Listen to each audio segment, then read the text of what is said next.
iyadoo maalmihii u dambeysay ay soo kordhayeen doomamka kalluumaysatada ah ee ka jilaabtay xeebaha Soomaaliya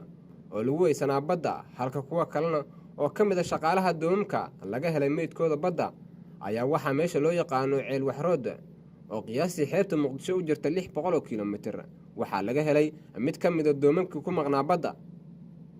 waxaana xilliyadan oo kale badda Soomaaliya ka jira duufaano iyo mawjado maadaama lagu guda jiro xilliga badxiraanka ah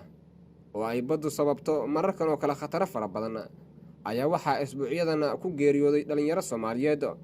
maxamed muxiidiin xasan oo ka mid ah waalidiinta Soomaaliyeed ayaa ka warbixiyay khataraha baddu xilligan oo kale ay leedahay waxaan leeyahay qof kasta Soomaaliya oo degan xeeb waa in ay caruurtooda ay baraan badda ay dabaasha baraan caruurta waxaan idinku la taliyaa xilligan waa xiran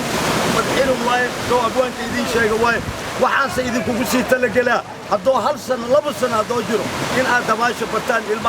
abwaan maki xaaji banaadir ayaa uga digay waalidiinta Soomaaliyeed xilligan lagu guda jiro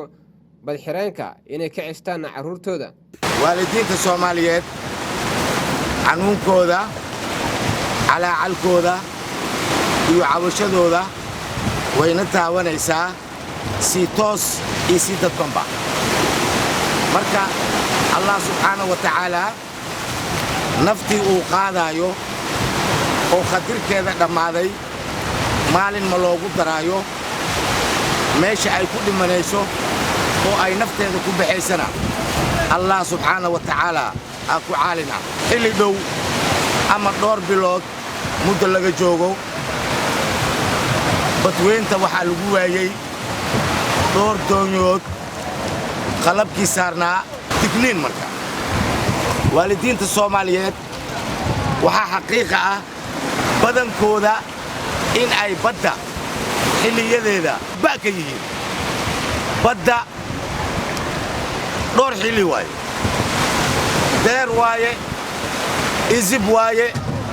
guu waaye xagaay waaye hadda waxaan ku jirnaa xilliga xagaayga waqti khatar ah waaye xagaay badda quweyskeed laguma degdego tawaal kas ama hakasin maxaa yeelay jiidmaal oo hoosey la dhahayo aan ku jiro maxamed jawhar Jubaland TV Muqdisho